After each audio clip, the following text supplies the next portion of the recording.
పాప పరిహారం రాసిన వారు మాచిరాజు కామేశ్వరరావు గారు. ఒక ఊళ్ళో శ్రీనివాసులు ఆలయం ఉండేది. ఆ ఆలయానికి చుట్టుపక్కల గ్రామాల వాళ్ళు కూడా ఎంతో మంది వచ్చేవారు. ఒకరోజు రాత్రి అర్చకుడు గుడి మూసి చేతిలో లాంతరు తీసుకుని యువతలికి వచ్చేసరికి ఒక బక్కచిక్కిన మనిషి వచ్చి, అయ్యా, ఒక్కసారి గుడి తలుపులు తెరుస్తారా? దేవుడి దర్శనం చేసుకుని వెళ్ళిపోతాను అని వేడుకున్నాడు. అర్చకుడు ఆ మనిషిని ఎగాదిగా చూసి, పవళింపు సేవ అయిపోయింది. రేపు ఉదయమే తలుపులు తెరవటం అన్నాడు. ఈ రాత్రి అంతా వేచి ఉండవలసిందేనా అని ఆ బక్క మనిషి గోనుక్కున్నాడు. ఈ రాత్రికి ఇక్కడే అరుగు మీద పడుకో అని అర్చకుడు వెళ్ళిపోయాడు. రోగిష్టి మనిషి చీకట్లో తడుముకుంటూ అరుగు మీద సర్దుకొని కూర్చున్నాడు. అతనికి తన గతం గుర్తుకు రాసాగింది. అతని పేరు చలపతి. అతను సంసారి అయ్యాడు కాని సంపాదన పరుడు కాలేకపోయాడు. అతనికి ఒక ముసలి బంధువు ఉండేవాడు. ఆయన పోయాక ఆయన ఆస్తి అంతా తనకే వస్తుందని చలపతికి తెలుసు. అయితే బతికి ఉండగా ఆ ముసలాయన చలపతిని తన పంచన చేరనీయలేదు. ఆ ముసలివాడు ఎప్పుడు పోతాడా అని చలపతి, అతని భార్య హనుమాయమ్మ గోతి దగ్గర నక్కలల్లే కాచుకు కూర్చున్నారు. ఒకరోజు ముసలివాడు పోనే పోయాడు. ఈ వార్త తెలియగానే భార్యాభర్తలిద్దరూ వెళ్లారు. చలపతి చనిపోయిన వాడికి దహన సంస్కారాలు చేశాడు. తర్వాత భార్యాభర్తలు ఇల్లంతా గాలించినా ఎక్కడా ఎర్రయ్య గాని కనిపించలేదు. పూజ గదిలో పాతకాలపు శ్రీనివాసుడి రాగి విగ్రహం తప్పిస్తే ఆ ఇంట్లో మరే విలువైన వస్తువు లేదు. ముసలివాడు తన డబ్బంతా ఏం చేశాడో చలపతికి అంతుపట్టలేదు. ఈ రాగి విగ్రహం కూడు పెడుతుందా, గుడ్డ పెడుతుందా? ఎందుకిది? అంటూ చలపతి శ్రీనివాసులు విగ్రహాన్ని పారెయ్యబోయాడు. హనుమాయమ్మ అతని చెయ్యి పట్టుకుని ఆపి, మనకు బుర్ర ఉండాలి కాని అన్నీ పెడుతుంది అంటూ చలపతికి ఒక ఆలోచన చెప్పింది. చలపతి ఆమెను మెచ్చుకుని ఒక పాత గుడ్డలో ఆ విగ్రహాన్ని చుట్టబెట్టి రహస్యంగా తన ఇంటికి తెచ్చేసుకున్నాడు. మర్నాడు ఆ ఊరంతా ఒక వార్త గుప్పుమన్నది. చలపతి ఇంటి వెనుక తోటలో శ్రీనివాసుడు వెలిశాడు.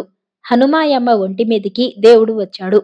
అంతే, జనం తండోపతండాలుగా రాసాగారు.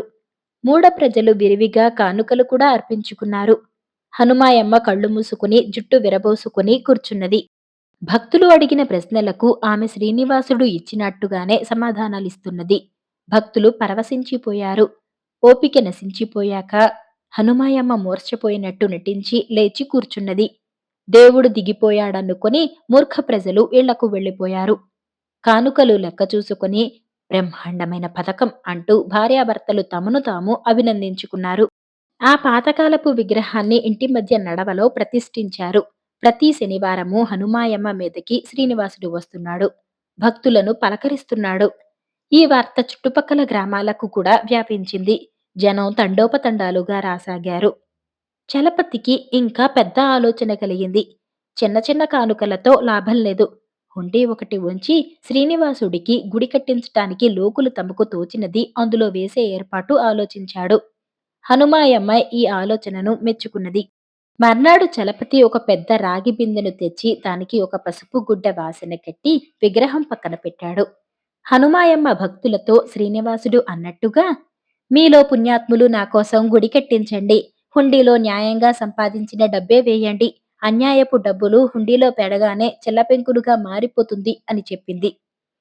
హుండీలో డబ్బు పడసాగింది. 6 మాసాల్లో హుండీ నిండింది. ఈ డబ్బు మనకు చాలు. దూర ప్రాంతాలకు పోయి దీనితో హాయిగా బతుకుదాం అనుకున్నారు భార్యాభర్తలు. కానీ ఎవరికీ అనుమానం కలగకుండా ఆ బిందెను తరలించటం కష్టం. 10 మంది వచ్చిపోయే లోగిలి. బాగా ఆలోచించి హనుమాయమ్మ తన మొగుడి చేత అలాటి బిందె మరొకటి తెప్పించి దానికి కూడా పసుపు గుడ్డె వాసన కట్టి దాని నిండా చిల్లపెంకులు నింపి విగ్రహం పక్కన పెట్టి అసలు బిందెను పాత గుడ్డల్లో చుట్టి వేరుగా పెట్టాలన్నది. అర్ధరాత్రి దాటాక చల్లగా జారుకుందాం. పిచ్చి భక్తులు తమ డబ్బు అన్యాయార్జితం కావటం చేత చెల్లపెంకులుగా మారాయని, అందుకే మనం ఇక్కడ ఉండటం ఇష్టం లేక వెళ్లిపోయామని అనుకుంటారు అన్నది హనుమాయమ్మ. చీకటి పడగానే చలపతి దొడ్లోకి వెళ్లి చిల్లపెంకులు ఏరి కొత్త బిందెలో పోసి పాత బిందెను తీసుకుపోయి తలుపువార పెట్టి కొత్త బిందెను విగ్రహం పక్కన పెట్టాడు. ఈ లోపల హనుమాయమ్మ నిద్రపోయింది. చలపతికి ఒక అనుమానం వచ్చింది. భక్తులందరిది అన్యాయార్జితం అయి ఉండదు కదా! అందుచేత అతను పాత బిందె నుంచి దోసెడు నాణాలు తీసి కొత్త బిందెలోని చెల్లపెంకుల మీద పోసి తాను కూడా కాసేపు నడుం వాల్చాడు. భార్య లేపిన దాకా అతనికి మెలకువ రాలేదు. అప్పటికి మూడో జాము జరుగుతున్నది. తొలికోడి కుయ్యకముందే పొలిమేర దాటిపోవటం మంచిది. లేకపోతే పొలం పనులకు పోయేవాళ్ళు చూస్తారు. చలపతి కంగారుగా లేచి పాత పంచెలో తలుపువార ఉన్న బిందెను చుట్టి నెత్తిన పెట్టుకుని బయలుదేరాడు. ఇద్దరూ బయలుదేరి తెల్లవారేసరికి ఊరు దాటి చాలా దూరం వెళ్లారు. మధ్యాహ్నం వేళ కాసేపు విశ్రాంతి తీసుకుని ఏ ఊరైనా చేరేలోపుగా కొంత డబ్బు దగ్గర ఉంచుకుందామని బిందెవాసిని విప్పారు. ఇద్దరి ప్రాణాలు ఒక్కసారి ఆక్రోశించాయి. పైన కొద్ది నాణాలు తప్పిస్తే బిందె నిండా చెల్లపెంకులే. జరిగిందేమిటంటే హనుమాయమ్మ నిద్రలేస్తూనే బిందెలు మారాయో లేదో చూడటానికి విగ్రహం పక్కన ఉన్న బిందెలో చెయ్యి పెట్టింది. పైన చలపతి పోసిన నాణాలు ఆమె చేతికి తగిలాయి. అసలు బిందె అదే అనుకుని ఆమె దాన్ని తలుపువార పెట్టి అక్కడ ఉన్న అసలు బిందెను విగ్రహం పక్కన పెట్టింది. జరిగిన పొరపాటు అర్థం కాగానే హనుమాయమ్మకు మతి చెల్లించింది. ఆమె త్వరలోనే మంచాన పడి మరణించింది. చలపతి చావలేదు కాని కుక్క కన్నా హీనంగా బతికి తాను చేసిన పాపాలను గురించి ఎంతో మనోవేదన పడ్డాడు. తాము విడిచిపెట్టి వెళ్లిన డబ్బులతో లోకులు నిజంగా గుడి కట్టించి ఉంటే దేవుణ్ణి ఒక్కసారి చూసి తన పాపాన్ని పరిహారం చేసుకోవాలని అతనికి గాఢమైన కోరిక కలిగింది. ఒంట్లో శక్తి లేకపోయినా అష్టకష్టాలు పడి చలపతి తన ఊరికే తిరిగి వచ్చాడు. తమ ఇంటి స్థానంలో అందమైన గుడి కనిపించింది. అతనికి ఆనందం కలిగింది. కానీ దేవుడి దర్శనం కాలేదు. తెల్లవారగానే దేవుణ్ణి దర్శించుకుని క్షమాపణ చెప్పుకోవాలి. పాప పరిహారం చేసుకోవాలి అనుకుంటూ చలపతి అరుగు మీద పడుకున్నాడు. కాని అది సాధ్యపడలేదు. అలా పడుకున్న చలపతి మరి లేవలేదు. బేతాళ కథలు వ్యర్థమైన వరపరీక్ష. పట్టువదలని విక్రమార్కుడు చెట్టు వద్దకు తిరిగి వెళ్లి చెట్టుపై నుంచి శవాన్ని దించి భుజాన వేసుకుని ఎప్పటిలాగే మౌనంగా శ్మశానం కేసి నడవసాగాడు. అప్పుడు శవంలోని బేతాళుడు, రాజా, నీది గొప్ప ఆశయమే కావచ్చు. కానీ గొప్ప ఆశయాలు ఒక్కొక్కసారి ఫలించకపోవటమే కాక అనుకోని చిక్కులు కూడా తెచ్చిపెడతాయి. అందుకు నిదర్శనంగా నీకు సువర్ణకుమారి వివాహ వృత్తాంతం చెబుతాను. శ్రమ తెలియకుండా విను అంటూ ఇలా చెప్పసాగాడు. పూర్వం చంద్రగిరిని రవివర్మ అనే రాజు పాలించాడు. ఆయన సంతానం ఒకే ఒక కూతురు. ఆమె పేరు సువర్ణకుమారి. రవివర్మ ఆమెను కొడుకులాగానే పెంచి ఆమెకు యుద్ధ విద్యలన్నీ నేర్పించాడు. ఆమె ప్రజ్ఞ ఎలాంటిదో కాని విలువిద్యలలోనూ కత్తిసాములోనూ ఆమె అందరినీ మించిపోయింది. చంద్రగిరి రాజ్యంలో ఆమెను ఆ విద్యలలో ఓడించగల వాళ్ళు ఒక్కరు కూడా లేకపోయారు. అంత చిన్న వయసులోనే ఆమె తండ్రి వెంట 2, 3 సార్లు యుద్ధాలు చేసి అసాధారణమైన ధైర్య సాహసాలు ప్రదర్శించి తండ్రికి విజయం చేకూర్చింది. యుద్ధరంగంలో ఆమె అమిత భయంకరమైనది అయినా అందానికి అప్సరస. సువర్ణకుమారికి వివాహమాడే వయసు వచ్చింది. తన కుమార్తెకు సరి అయిన వీరుడే భర్త కావాలన్న ఉద్దేశంతో రవివర్మ ఆమెను యుద్ధ విద్యలలో గెలిచిన వాడికే ఆమెనిచ్చి పెళ్లి చేస్తానని, ఫలానా రోజున పోటీ జరుగుతుందని చుట్టుపక్కల దేశాలన్నిటా చాటింపు వేయించాడు. నిజానికి ఆమెను పెళ్లాడటానికి ఎందరో రాజకుమారులు సిద్ధంగానే ఉన్నారు. ఆమెను పెళ్లాడిన వారికి చంద్రగిరి రాజ్యం కూడా వస్తుంది. అయినప్పటికీ పోటీ ఏర్పాటైన రోజుకు ఒక్క రాజకుమారుడు కూడా రాలేదు. ఈ కొత్త రకం స్వయంవరం చూడటానికి అనేక దేశాల ప్రజలు మాత్రం తండోపతండాలుగా వచ్చారు. రాజకుమార్తె పోటీకి సిద్ధమై నిలబడింది. కాని అంతమంది జనంలో నుంచి ఒక్కడు కూడా ముందుకు రాలేదు. అది చూసి అందరూ ఆశ్చర్యపడ్డారు.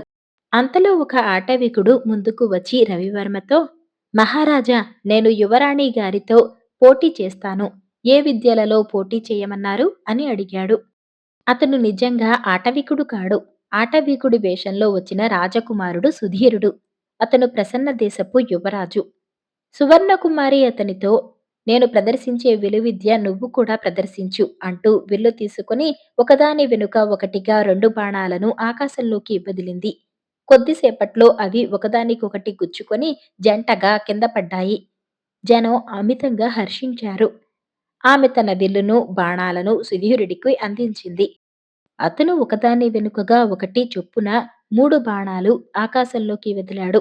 అవి 3 ఒకదానికొకటి గుచ్చుకుని ఒక నిడుపైన బాణంలాగా కింద పడ్డాయి. చూసేవాళ్ల హర్షధ్వానాలు మిన్నుముట్టాయి.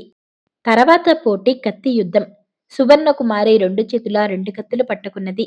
సుధీరుడికి కూడా 2 కత్తులిచ్చారు. ఇద్దరూ కత్తి యుద్ధం చేస్తుండగా సుధీరుడి కుడి చేతిలో కత్తి ఎగిరిపోయింది. మరుక్షణమే అతను తన ఎడమ చేతి కత్తితో సువర్ణకుమారి చేతులలో ఉన్న రెండు కత్తులను ఎగరకొట్టి తన కత్తిని భూమిలో గుచ్చేశాడు.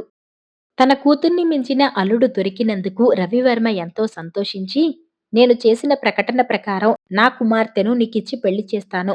నా అనంతరం నువ్వు ఈ దేశాన్ని పాలించు అని సుధీరుడితో అన్నాడు. సుధీరుడు రవివర్మతో, నేను ఈమెను పెళ్లాడటానికి రాలేదు, ఓడించటానికి వచ్చాను. ఓడిన రాజకుమార్తెను పెళ్లాడతానని నేనేమీ నియమం పెట్టుకోలేదు. ఆకాశంలో గురిగా బాణాలు వేయగలవాడు చక్కగా రాజ్యం చేయగలడని నేను ఎన్నడూ అనుకోలేదు. అడవిలో ఉండే వాళ్లకు రాజ్యాలు, రాజకుమార్తెలు ఎందుకు? అంటూ తాను ఎక్కి వచ్చిన ఏనుగు మీద తిరిగి వెళ్ళిపోయాడు. రవివర్మ హతాశుడయ్యాడు. ఆయన పెట్టిన పరీక్ష విజయవంతమైంది కాని ఫలితం లేకుండా పోయింది. సువర్ణకుమారి పెళ్లి జరగలేదు. ఆయన తనకు నచ్చిన రాజకుమారులను కొందరికి తన కుమార్తెను పెళ్లాడవలసిందిగా కోరుతూ కబురు చేశాడు. కాని అందరూ ఏదో వంక చెప్పి ఆయన కోరికను నిరాకరించారు. రవివర్మ కుంగిపోయాడు. కొంతకాలానికి ప్రసన్న దేశం నుంచి సుధీరుడే తాను సువర్ణకుమారిని పెళ్లాడగోరుతున్నట్టు రవివర్మకు కబురు చేశాడు. రవివర్మకు పెద్ద విచారం తొలగిపోయింది. ఆయన సుధీరుడికి తన కూతుర్నిచ్చి వైభవంగా పెళ్లి చేశాడు. బేతాళుడి కథ చెప్పి, రాజా, నాకు అనేక సందేహాలున్నాయి. సుధీరుడు తన అసలు వేషంలో రాక ఆటవిక వేషంలో రాజకుమార్తెతో పోటీ చేయటానికి రావటానికి కారణం ఏమిటి? ఒక ఆడదాని చేతిలో ఓడిపోతానని భయమా? లేక రాజకుమార్తె తనను గెలిచిన ఎలాంటి వాడినైనా పెళ్లాడుతుందో లేదో చూడటానికా? అతను తప్ప మిగిలిన ఏ రాజకుమారుడు రాకపోవటానికి కారణమేమిటి? పోటీలో జయించిన తర్వాత కూడా సుధీరుడు రాజకుమార్తెను పెళ్లాడ నిరాకరించటం దేనికి? ఆమె అందచందాలు నచ్చకనా? అలాంటివాడు ఆమెను పెళ్లాడతానని తనకు తానై రవివర్మకు ఎందుకు కబురు చేశాడు? రవివర్మ అనేక మంది రాజకుమారులకు తన కుమార్తెనిచ్చి చేస్తానన్నా వారు ఎందుకు నిరాకరించారు? ఈ సందేహాలన్నిటికీ సమాధానం తెలిసి కూడా చెప్పకపోయావో నీ తల పగిలిపోతుంది అన్నాడు. దానికి విక్రమార్కుడు, దీనికంతకు మూలం రవివర్మ తన కుమార్తె స్వయంవరానికి కాను ఏర్పాటు చేసిన పోటీ. అందులో ఉన్న అవివేకాన్ని సుధీరుడు రవివర్మకు స్పష్టంగానే చెప్పాడు. స్వయంవరంలో పాల్గొనేవాళ్లు అపజయానికి ఎన్నడూ వెరువరు. రవివర్మ ఏర్పాటు చేసిన పోటీ నచ్చకనే రాజకుమారులు రాలేదు. సుధీరుడు మారువేషంలో రావటానికి కూడా అదే కారణం. రెండవసారి రాజకుమారులు సువర్ణకుమారిని పెళ్లాడ నిరాకరించటానికి కారణం ఆమె ఒక ఆటవికుడికి ఓడి ధర్మంగా అతనికి భార్య అయింది. ఆమెను మరొకరు చేసుకోవటం మారుమనువు అవుతుంది. సుధీరుడి విషయంలో ఈ చిక్కు లేదు. రవివర్మ తన మొదటి ప్రకటనను ఉపసంహరించుకుని ఏ రాజకుమారుడికైనా ఆమెను ఇయ్యటానికి సిద్ధంగా ఉన్నాడని విని అతడు పెళ్లాడటానికి ముందుకు వచ్చాడు అన్నాడు. రాజుకు ఈ విధంగా మౌనభంగం కలగగానే బేతాళుడి శవంతో సహా మాయమై తిరిగి చెట్టెక్కాడు. కవి చాతుర్యం రాసిన వారు ఏసి సర్కార్ గారు. సీతల్పూర్ జమీందారు నగేంద్రుడు కళా పోషకుడు. ఆయన చిత్రలేఖనం, గానం, నృత్యం, కవిత్వం లాంటి కళలలో ప్రావీణ్యం గల వారిని ఆదరించేవాడు. ఆయన పోయాక ఆయన కొడుకు వీరేంద్రుడు జమీందారు అయ్యాడు. తండ్రిలాగా అతనికి కళలంటే ఆదరం లేదు. అతను వ్యాయామ క్రీడలను ఆదరించేవాడు. నగేంద్రుడి హయాంలో సీతల్పూర్ వచ్చి చేరిన కళాకారుల పట్ల వీరేంద్రుడు చిన్నచూపుతో వారికి ఇచ్చే మామూళ్లు తగ్గించాడు. అతనికి ఆస్థాన కవి కుసారి పైన ప్రత్యేకంగా ద్వేషం ఉండేది. కుసారి నిజంగా ప్రతిభగల కవి. అందుచేత నగేంద్రుడు ఆయనను తన ఆస్థానానికి పిలిపించి జాగీరు, వార్షికాలు ఇచ్చి గౌరవించి తన ఆస్థాన కవిగా పెట్టుకున్నాడు. కుసారి నగేంద్రుడి చరిత్ర, అతని పూర్వీకుల చరిత్ర 5 సంపుటాలలో రచించాడు. ఈ సంపుటాలు రాజభవన గ్రంథాగారంలో ఉండేవి. దసరా అనంతరం 2 నెలల పాటు ఆ సంపుటాల పారాయణ జరిగేది. జమీందారిలో గల వయోజనులందరూ వచ్చి పారాయణ వినేవారు. వీరేంద్రుడు తాను జమీందారు అయ్యాక కుసారిని సభకు పిలిపించి, కవిగారు, మీరు మీ ఆస్థాన హోదా నిలబెట్టుకునేటందుకు ఒకే ఒక అవకాశం ఇస్తున్నాను. నాకు కవితా దానాలు పట్టవు. అయినా మా తండ్రి గారు మీ కవితా శక్తి మెచ్చి మిమ్మల్ని తెచ్చిపెట్టారు కనుక మీకు ద్రోహం చేయదలచలేదు. అయితే నన్ను గురించి మీరు మరొక సంపుటం రచించని పక్షంలో మీకు జమీందారి నుంచి ఉద్వాసన చెప్పవలసి ఉంటుంది అన్నాడు. కుసారికి ఎంతో అవమానమైంది. కాని ఏమీ అనలేక 6వ సంపుటం రచించటానికి ఒప్పుకొని నేను ఐదవ సంపుటాన్ని ఇంటికి పట్టుకుపోయి అదే శైలిలోనూ దానికి అతికేలాగా ఆరవ సంపుటం రచిస్తాను అన్నాడు. అందుకు అనుమతి లభించింది. కుసారి ఐదవ సంపుటాన్ని ఇంటికి పట్టుకుపోయి పని ప్రారంభించాడు. నెల రోజుల లోపల సగం గ్రంథం పూర్తి అయింది. వీరేంద్రుడి దర్బారులో అతని అభిమానుల సమక్షంలో ఆయన దాన్ని చదివి వినిపించాడు. అందరూ దాన్ని మెచ్చుకున్నారు. కుసారి తృప్తిపడి ఇంటికి వచ్చి అహోరాత్రాలు ఏకదీక్షగా ఆరవ సంపుటాన్ని పూర్తి చేశాడు. కానీ కుశారి అదృష్టం బాగోలేక ఆ రాత్రే అతని ఇల్లు తగలబడిపోయింది. అతని కొత్త రచనతో పాటు పాత రచన తాలూకు ఐదో సంపుటం కూడా కాలి బూడిద అయిపోయింది. జమీందారు వీరేంద్రుడు దీన్ని క్షమించడని కుశారి గ్రహించాడు. ఆయన అనుకున్నట్టే వీరేంద్రుడు మనుషులు వచ్చి కుశారిని పిలుచుకుపోయారు. ఐదవ సంపుటం ఇప్పుడెలా వస్తుంది అని వీరేంద్రుడు ఆయనను అడిగాడు. అది నేను రచించినదే కదా! మళ్ళీ రాస్తాను. ఇంకా బాగా కూడా రాస్తాను అన్నాడు కుశారి. అసాధ్యం. అది పూర్వంలాగా ఎన్నడూ ఉండదు. ఐదవ సంపుటం పూర్వస్థితిలో మరి ఏర్పడదు. ఇల్లు తగలబడటానికి మీ అశ్రద్ధే కారణం. అందుకు మీరు శిక్ష పొందాలి. ఆ శిక్ష ఎలా ఉండాలో నేను 3 రోజులలాగా నిర్ణయిస్తాను. మీరు వెళ్ళవచ్చు అన్నాడు వీరేంద్రుడు. కుసారి హతాశుడై పుట్టెడు వేదనతో ఇంటికి తిరిగి వచ్చేసరికి ఐంద్రజాలికుడు శంకరుడు ఆయన కోసం వేచి ఉన్నాడు. శంకరుడు చాలా కాలంగా దేశాంతరాలలో ఉండి తిరిగి వచ్చాడు. అలా ఉన్నావేం? ఏం జరిగింది మిత్రమా అని శంకరుడు కుసారిని అడిగాడు. కుసారి జరిగిందంతా చెప్పాడు. అదా సంగతి. నేను చక్రం అడ్డు వేస్తాను. శ్రద్ధగా ఆలకించు. నేను చెప్పినట్టు చేస్తే నీకు ఏ ఆపద రాదు అన్నాడు శంకరుడు. కుసారి శంకరుడు చెప్పినదంతా విని దర్బారుకు వెళ్లి వీరేంద్రుడితో, అయ్యా, కాగితం తగలబడినప్పుడు ఆ కాగితం బూడిద అవుతుందే కాని దానిమీద రచన నశించదు. బుద్ధిని సరిగా కేంద్రీకరించినట్టయితే రచనను పసిగట్టవచ్చు. నాకు ఆ శక్తి ఉన్నది. అందుచేత నేను ఐదవ సంపుటాన్ని ఆరవ సంపుటాన్ని పునఃసృష్టి చేయగలను. వాటి తాలూకు బూడిదను భద్రపరిచి ఉంచాను అన్నాడు. అందుకు రుజువేమిటి అని వీరేంద్రుడు అడిగాడు. కావాలంటే నా శక్తి ఈ క్షణమే రుజువు చేస్తాను అన్నాడు కుసారి. అలాగే చేయండి కవిగారు. మీరు మీ శక్తి రుజువు చేస్తే మీకు శిక్ష ఉండదు సరే కదా! మీకు అదనపు సౌకర్యాలు కలిగించి ఇతర కళలను కూడా పోషిస్తాను అన్నాడు వీరేంద్రుడు. సరే, ఈ కాగితాల బొత్తి చూడండి. పై కాగితం మీద మీ ఇష్టం వచ్చినది ఏదైనా రాసి దాన్ని నాకు కానీ మరెవరికి కానీ చూపకుండా ఆ కాగితం బొత్తి నుంచి ఊడతీసి చించి తగలపెట్టి నుసి అంతా నలిపి నాకు ఇచ్చేయండి. నేను ఆ నుసి తీసుకుని ఆ గదిలోకి వెళ్ళి మీరు ఏం రాశారో తెలుసుకుంటాను అన్నాడు కుశారి. ఆయన శంకరుడి సలహా ప్రకారం ప్రయోగం చేసి వీరేంద్రుడు కాగితం మీద ఏం రాశాడో దాన్నే తాను మరో కాగితం మీద రాసి చూపాడు. ఇది సాధ్యం అయినప్పుడు 5, 6 సంపుటాలను యథాతథంగా తిరిగి రాయటం సాధ్యమేనని అందరూ ఒప్పుకున్నారు. కుసారి 3 నెలల లోపల 5, 6 సంపుటాలను తిరిగి రాశాడు. శంకరుడి ఇంద్రజాలం ధర్మమా అంటూ సీతల్పూర్లో తిరిగి లలిత కళలకు ఆదరం లభించింది. ఇంతకు ఆ ఇంద్రజాలం ఏమిటి? శంకరుడు కుశారికి ఒక ప్రత్యేకమైన కాగితాల బొత్తి ఇచ్చాడు. ఆ కాగితాలు రెండు పక్కలా అంటుకుని ఉంటాయి. అందులో 3, 4 కాగితాల మధ్య ఒక కార్బను కాగితము తెల్ల కాగితాల కన్నా కొంచెం చిన్న సైజుది ఉన్నది. వీరేంద్రుడు పై కాగితం మీద పెన్సిల్తో అదిమి రాసినప్పుడు 4వ పేజీ మీద స్పష్టంగా ఆ రచన కాపీ దిగింది. కుసారి అవతల గదిలోకి వెళ్లి రెండో కాగితము, మూడో కాగితము ఎత్తి చూస్తే వీరేంద్రుడు రాసినది కనిపించి ఆయన దాన్నే మరో కాగితం మీద రాసి అందరికీ చూపాడు. వడ్రంగి పిట్ట రాసిన వారు ఆర్ కృష్ణావతారం గారు. చాలా కాలం క్రితం ఒక అరణ్యం సమీపంలో ఇద్దరు కట్టెలు కొట్టేవాళ్ళు ఉండేవాళ్ళు. రోజూ వాళ్ళు అరణ్యంలో కట్టెలు కొట్టుకునేవాళ్ళు. అలాగే వాళ్ళు ఒక రోజున అరణ్యంలో ఎంతసేపు తిరిగినా వాళ్లకు కట్టెలకు పనికి వచ్చే చెట్టు దొరకలేదు. చివరకు వాళ్ళు ఇంటిదారి పట్టి నడిచి వస్తుండగా ఒకడికి ఆశ్చర్యకరంగా మంచిగంధం చెట్టు కనిపించింది. చూడు చూడు, మంచిగంధం చెట్టు అన్నాడు వాడు రెండో వాడితో. అవునురా బాబూ, నిద్ర లేవబోతుండగా నాకు ఈ చెట్టే కలలో కనిపించింది అన్నాడు రెండోవాడు దురాశతో. కనిపిస్తే అన్నాడు మొదటివాడు అనుమానంగా. దేవుడు అందుకే నన్ను ఇటుగా నడిపించాడు. ఆ చెట్టు నాది అన్నాడు రెండోవాడు. దాన్ని నీకు చూపించింది నేనే కదా!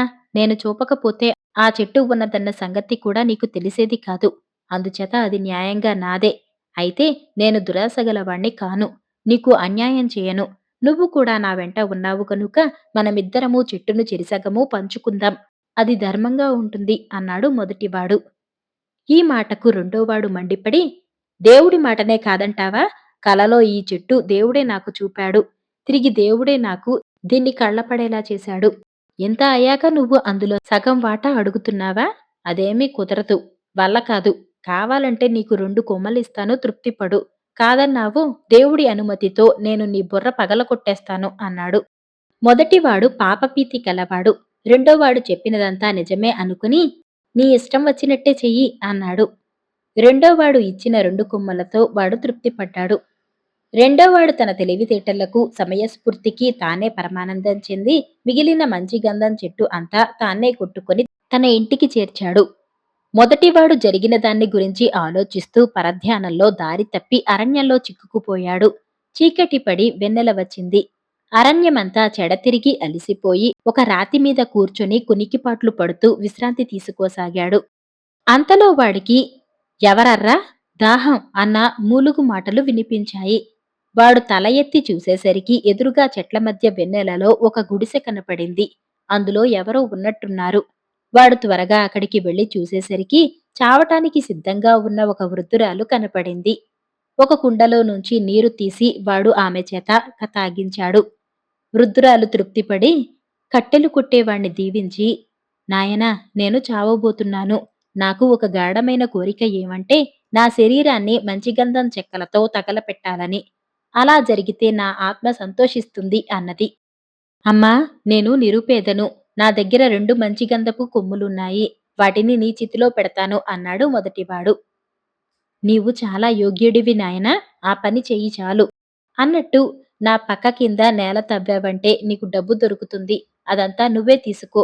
అయితే అందులో ఒక వంతు నువ్వు ఉంచుకుని 9 వంతులు పేద సాదలకు పంచావంటే నీకు ఎంతైనా పుణ్యం వస్తుంది. నువ్వు చచ్చి స్వర్గానికి పోతావు అని వృద్ధురాలు ప్రాణం వదిలింది.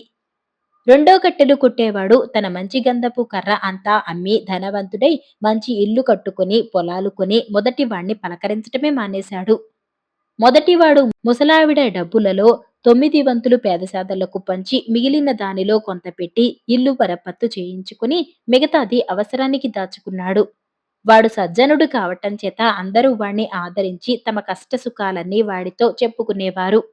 అందరూ వాణ్ణి మెచ్చుకోవటం చూసి రెండో వాడికి అసూయ కలిగింది. వాడు ఒకనాడు తన భార్యతో, వాడికి మంచి శాస్తి చేయటం ఎలాగో తెలియటం లేదు అన్నాడు. వాడికి ఎక్కడో నిధి దొరికిందనుకుంటాను. అందులో నుంచి రోజూ కొంత తీసుకుని తన సంచిలో పెట్టుకుని వస్తూ ఉంటాడు అన్నది రెండోవాడి భార్య. అంతే కావాలి అన్నాడు రెండోవాడు. ఒకనాడు వాడు మొదటివాణ్ణి రహస్యంగా అరణ్యాన్ని వెంబడించి వెళ్ళాడు. అక్కడ వాడికి మొదటివాడు ఒక పడిపోయిన మాను మీద కూర్చొని కనిపించాడు. అక్కడే నిధి ఉండి ఉంటుందని రెండోవాడికి తోచింది. వాడు మొదటివాడి వద్దకు వెళ్లి, నిధి ఎక్కడున్నది చెప్పు అని అడిగాడు. నిధా? ఏం నిధి అని మొదటివాడు ఆశ్చర్యంగా అడిగాడు. దొంగ దొరికిపోయి అబద్ధం ఆడుతున్నాడని రెండోవాడికి తోచింది. వాడు కూర్చొని ఉన్న మాను కిందనే నిధి ఉండి ఉంటుందని కూడా వాడికి నమ్మకం కలిగింది. కోపంతో వాడు మొదటివాడి గొడ్డలి లాక్కొని వాడి తల పగలగొట్టాడు. ఎల్లకాలం వెతికినా నీకా నిధి దొరకదు అంటూ మొదటివాడు ప్రాణాలు వదిలాడు. మరుక్షణమే రెండోవాడు వడ్రంగి పిట్టగా మారిపోయాడు. వడ్రంగి పిట్టలు ఆ నిధి కోసమే కనపడిన మానులన్నిటినీ ముక్కుతో కొడుతూ ఉంటాయి. మరిన్ని మంచి కథల కోసం ఛానల్ని సబ్స్క్రైబ్ చేసుకోండి. ధన్యవాదాలు.